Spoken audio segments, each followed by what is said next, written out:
Se habla por estos días con frecuencia de querer buscar la paz en torno a la guerra en Ucrania, pero Europa parece estar preparándose para otra realidad.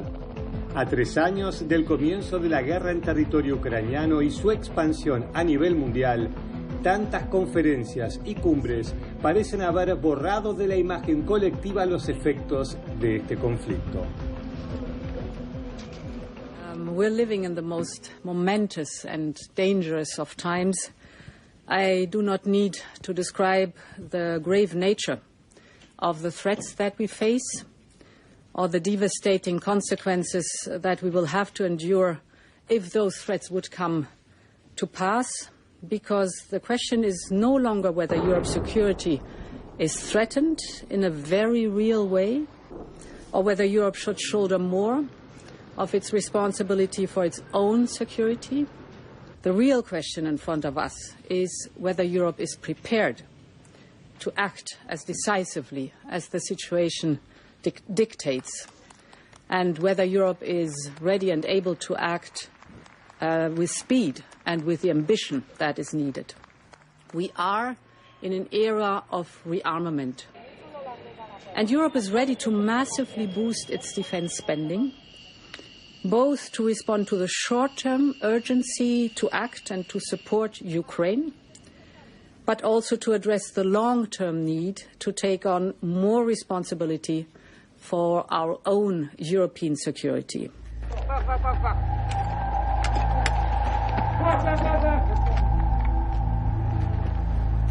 Думаю, задню здавати вже якби нема сенсу, тому що дуже багато вклав, дуже багато вложено в цю війну, дуже багато життів. Ця війна забрала. Будемо якось викручуватися, будемо партизанити. Ну, я думаю, до останнього вони Україну не заберуть. Наші є багато патріотів, ми нащадки козацтва. Я думаю, ми будемо боротися до останнього. Всіх вони не винищать, як то кажуть.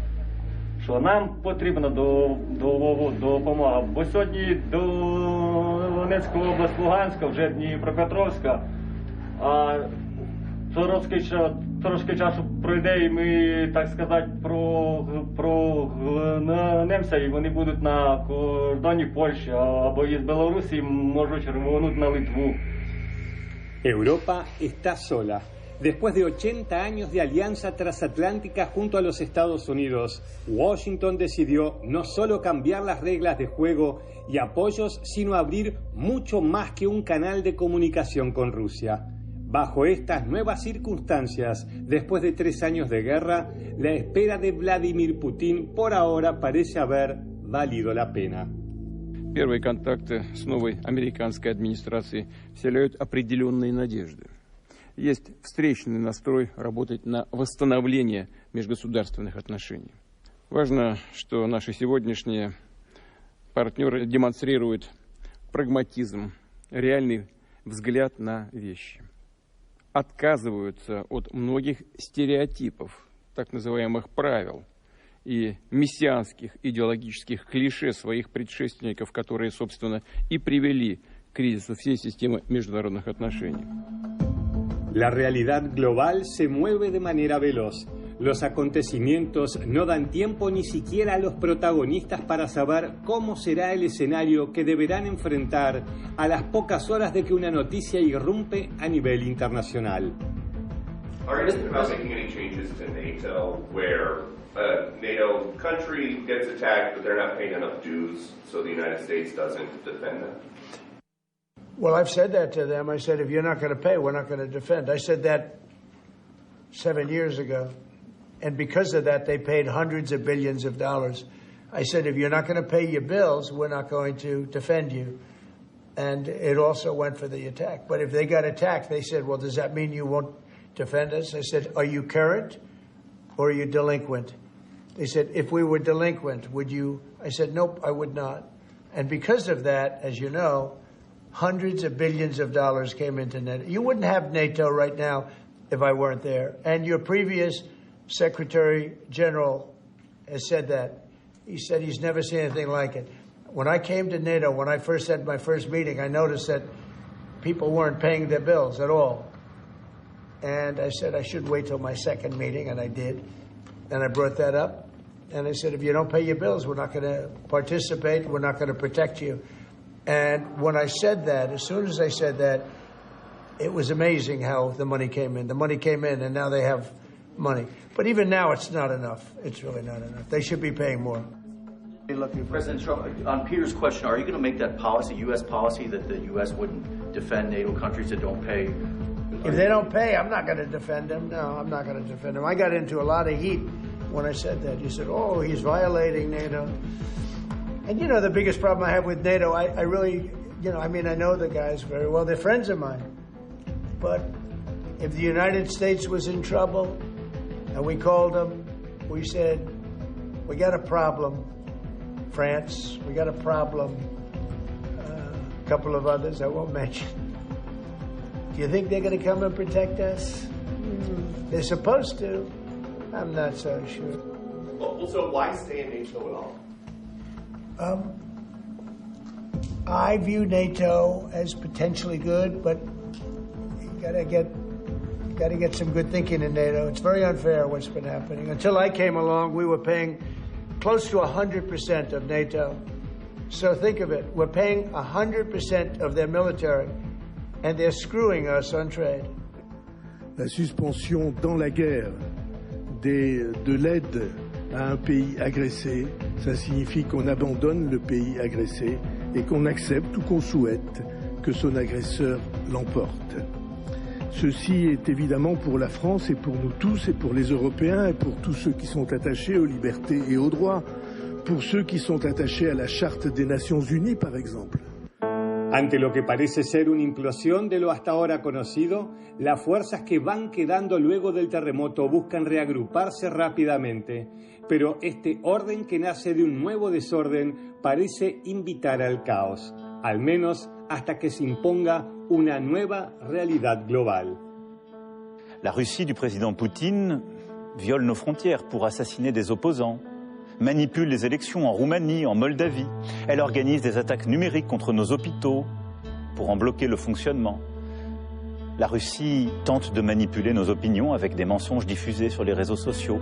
Et au fond, elle teste nos limites. Elle le fait dans les airs, en mer, dans l'espace et derrière nos écrans. Cette agressivité ne semble pas connaître de frontières. Mes chers compatriotes, face à ces défis et ces changements irréversibles, il ne faut céder à aucun excès. Ni l'excès des va-t-en-guerre, ni l'excès des défaitistes. La France ne suivra qu'un cap, celui de la volonté pour la paix et la liberté, fidèle en cela à son histoire et à ses principes. La historia, sostienen los expertos, nunca se repite, ya que los patrones a lo largo del tiempo no son los mismos. Es verdad, pero un refrán sostiene que el hombre es el único animal que comete 2 veces el mismo error. ¿Será así esta vez? Se habla mucho de paz, pero todos se preparan para más guerra. Еще с времен Наполеона, нашествия Наполеона, до сих пор кому-то не имется все. Да. Есть еще люди, которые хотят вернуться к временам Наполеона, забывают, чем это закончилось. Lo impredecible tomó el control. Lo que parecía imposible se convirtió en pocos días en la norma. La diplomacia fue reemplazada por las amenazas directas sin lugar para las formas. Right, but what if Russia tries to invade or there's Russian aggression in response? I just told you I don't think that's going to happen. And if that were going to happen, I wouldn't make a deal. If I thought that was going to happen, I wouldn't make a deal. Some people may wonder why. You know, they ought to focus on CNN on survival, not asking me these ridiculous questions. Focus on surviving, because CNN's got such low ratings. I don't think they're going to survive. Poland was under Russian control for decades after the Second World War. When I was a kid, I looked at the United States not only as a most powerful country, richest country in the world, the country that has great music, great movies, great muscle cars, but also as a force for good. And now I'm talking with my friends in Poland, and they are worried that you align yourself too much with Putin. What's your message for them? Well, if I didn't align myself with both of them, you'd never have a deal. You want me to say really terrible things about Putin and then say, hi, Vladimir, how are we doing on the deal? That doesn't work that way. I'm not aligned with Putin. I'm not aligned with anybody. I'm aligned with the United States of America and for the good of the world. I'm aligned with the world, and I want to get this thing over with. You see the hatred he's got for Putin. It's very tough for me to make a deal with that kind of hate. He's got tremendous hatred, and I understand that, but I can tell you the other side isn't exactly in love with, you know, him either. So it's not a question of alignment. I'm aligned with the world. I want to get the thing set. I'm aligned with Europe. I want to see if we can get this thing done. You want me to be tough? I could be tougher than any human being you've ever seen. I'd be so tough. But you're never going to get a deal that way. So that's the way it goes. For 4 years in the United States of America, we had a president who stood up at press conferences and talked tough about Vladimir Putin, and then Putin invaded Ukraine and destroyed a significant chunk of the country. The path to peace and the path to prosperity is maybe engaging in diplomacy. We tried the pathway of Joe Biden of thumping our chest and pretending that the President of the United States' words mattered more than the President of the United States' actions. What makes America a good country is America engaging in diplomacy. That's what President Trump is doing. Can I ask you? Sure. Yeah? Yeah. Okay. So he occupied our parts, big parts of Ukraine, part of East and Crimea. So he occupied it on 2014. So during a lot of years, so I'm not speaking about just Biden, but those time was Obama, then President Obama, then President Trump, then President Biden, now the President Trump, and God bless, now President Trump will stop him. But during 2014, nobody stopped him. He just occupied and took. He killed people. You know what the contact 2015.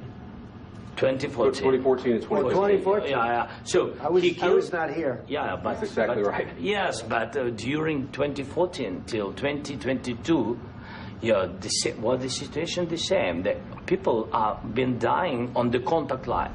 Nobody stopped him. You know that we had conversations with him, a lot of conversation, my bilateral conversation, and we signed with him, me, like a new president. In 2019, I signed with him the deal. I signed with him, Macron and Merkel, we signed ceasefire.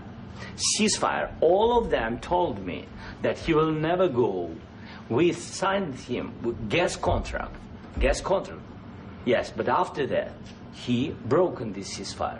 He killed our people and he didn't exchange prisoners. We signed the exchange of prisoners, but he didn't do it. What kind of diplomacy, JD, you are speaking about? What do you mean? I'm talking about the kind of diplomacy that's going to end the destruction of your country. Yes, but if you Mr. President, with respect, I think it's disrespectful for you to come into the Oval Office and try to litigate this in front of the American media. Right now, you guys are going around and forcing conscripts to the front lines because you have manpower problems. You should be thanking the President for trying to bring an end to this conflict. Have you ever been to Ukraine that you say what problems we have? I have been to. Count once. I've actually watched and seen the stories, and I know what happens is you bring them on a propaganda tour, Mr. President. Do you disagree that you've had problems bringing people into your military? And do you think that it's respectful to come to the Oval Office of the United States of America and attack the administration that is trying to prevent the destruction of your country? A lot of questions. Let's start from the beginning. Sure. First of all, during the war, everybody has problems, even you, but you have nice ocean and don't feel now, but you will feel it in the future. God bless. You don't know that. God bless. You God bless. You will not have a war. Don't tell us what we're going to feel. We're trying to solve a problem. Don't tell us what we're going to feel. I'm not telling you. Because you're in no position to dictate that. That's exactly what you're doing. You're in no position to dictate what we're going to feel. We're going to feel very good. You will feel influence. We're going to feel very good and very strong. You will feel influence. You're right now not in a very good position. You've allowed yourself to be in a very bad position, and he happens to be right about it. From the very beginning of the war. You're not in a good position. You don't have the cards right now. With us, you start having not cards. playing cards. Right now, you don't. You're Playing cards. Mr. President. You're playing cards. Serious. You're gambling with the president lives of millions of people. You're gambling with World War III. You're gambling with World War III. And what you're doing is very disrespectful to the country, this country. That's back to you. Far more than a lot of people said they should have. Have you said thank you once? This a lot entire of meeting? times. No, in this Even entire today. meeting, have you said thank Even you? today. You went to Pennsylvania and campaigned for the opposition in October. Offer some words of appreciation for the United States of America and the president who's trying to save your country.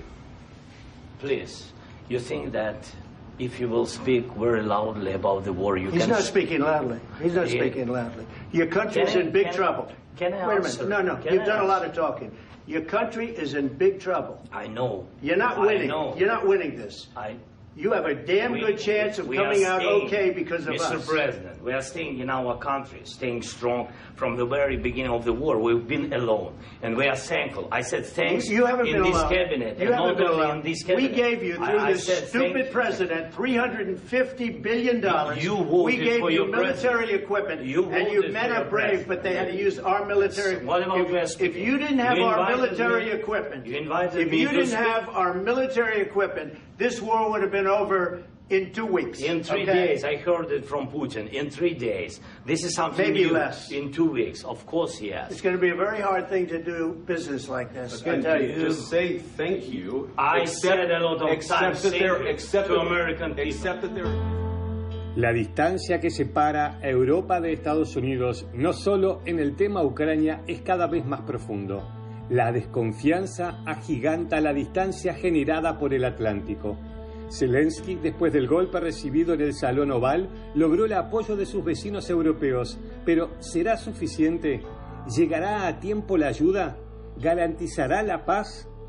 Europa habla cada vez con más insistencia del envío de soldados y ahora de un paraguas de defensa aérea con aviones a Ucrania. Todo a lo que se opone de forma tajante Rusia. Це яка війна в Україні, яка може бути стабільність, що я можу сказати? Каби літають, ракети літають, дрони літають. Ну що, приємного мало, цікавого теж. Вони як лізли, так і лізли. Лізуть. Яке закінчення, поки ми цього не бачимо. Во всякому случаї, це моє мнення. Я не бачу цього закінчення. Лізуть, я не знаю, що має бути в голові в людині, яка пішла в бій, група пішла в бій, її розбили, і через півгодини чи через годину виходить слідча група на те ж саме місце. Її розбивають, і після неї ще одна йде.